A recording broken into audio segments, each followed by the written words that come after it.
How to put your social security info in TurboTax. Hi guys, welcome to our channel. Let's begin. If you want to put your social security info in TurboTax, the first step is to log into your TurboTax account.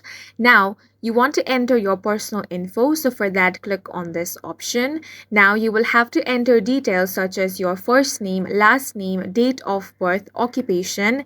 Then click on the continue option. Now, here in this page, you will have to enter your social security number. So go ahead and enter that. Then click on the continue option. Now you can complete rest of the details as well. If you have received SSA 1099 forms and you want to enter that, then in the search bar you want to search for social security benefits, then select the jump to link at the top of your search results. On the screen, did you receive Social Security or Railroad Retirement benefits? Answer yes and select continue. On the next screen, check the box beside Social Security benefits, then enter the amount from your forms in the boxes provided.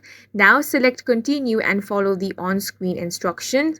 TurboTax will now calculate how much of your Social Security benefits are taxable. And that's it for this video. If you found it helpful, please make sure to hit the like button and subscribe for more videos like this.